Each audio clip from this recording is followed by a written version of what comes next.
भाई कैमरा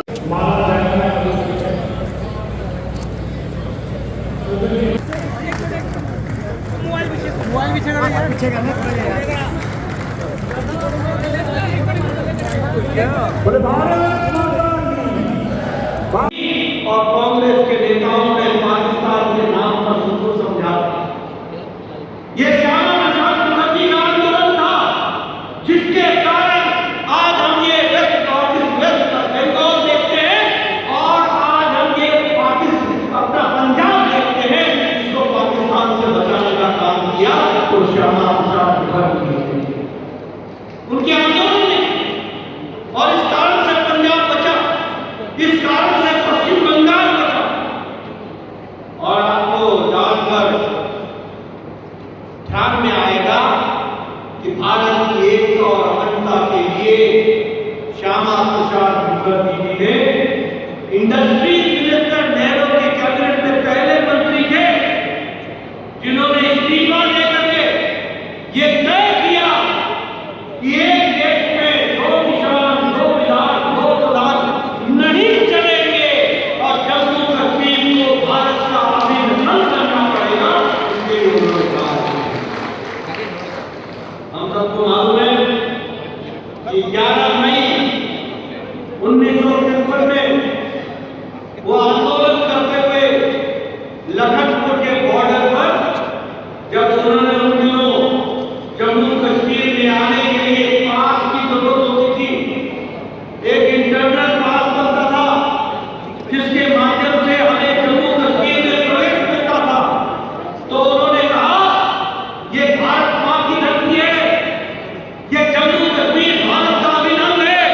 मुझे अपने देश में जाने के लिए कोई परमिट नहीं चाहिए, मैं बिना परमिट के जाऊंगा। और उन्होंने लखनपुर का बॉर्डर क्रॉस किया और उनको अरेस्ट किया गया, उनको हिरासत में लिया गया। और फिर हम जानते हैं कि श्रीनगर की जेल में 23 जुलाई को किस तरीके से संदेहास्पद स्थितियों में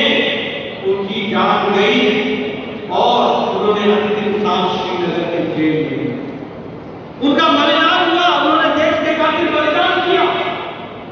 और इसीलिए हम सब के पद से नारा लगाते रहे, जहां हुए बलिदान मुखर्जी वह कश्मीर हमारा है और वह कश्मीर सारे का सारा है। इस बात को 1953 से अंदाजा होता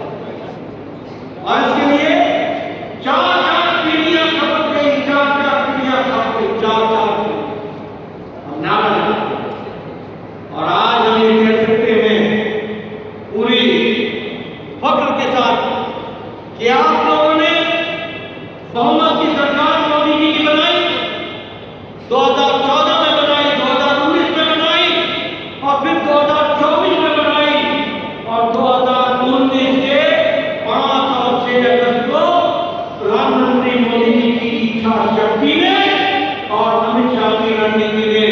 धारा 370 को धारा 40 कर दिया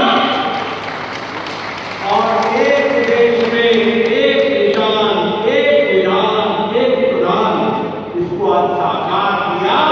तो वो भारतीय जनता पार्टी की सरकार ने और वो कमल के निशान ने किया और मोदी के नेतृत्व में हुआ। और इसलिए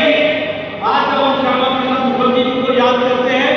तो उनके बलिदान को याद करते हैं और उस बलिदान पर करोड़ों कार्यकर्ता 4-4 पीढ़ियां खपने के कारण उस लड़ाई को लड़ करके हम विजय हुए। और आज जब हम जम्मू कश्मीर में हैं तो उनका बलिदान व्यर्थ नहीं गया, ये हम गर्व के साथ कह सकते हैं। और मैं यहाँ आया हूँ तो मैं शेरे डुग्गर हमारे पंडित प्रेमनाथ डोगरा जी को भी याद करता हूं। हम उनको भूल नहीं सकते। पंडित प्रेमनाथ डोगरा जी ने जिस तरीके से उस समय डोगरी भाषा से लेकर हमारे डोगरी संस्कृति से लेकर और जम्मू कश्मीर की रियासत को किस तरीके से भारत का अभिन्न अंग बने, इसके लिए उन्होंने अपना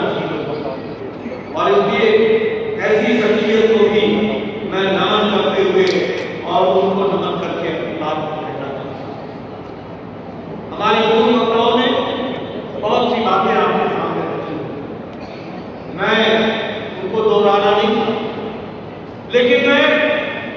आप सब लोगों को बधाई देना चाहता हूं और बधाई इसलिए देना चाहता हूं कि चाहे 2014 का चुनाव हुआ, चाहे 2019 का चुनाव हुआ और चाहे 2024 का चुनाव हुआ, लोकसभा में आपने 100 का 100 नतीजे हासिल किए। हमने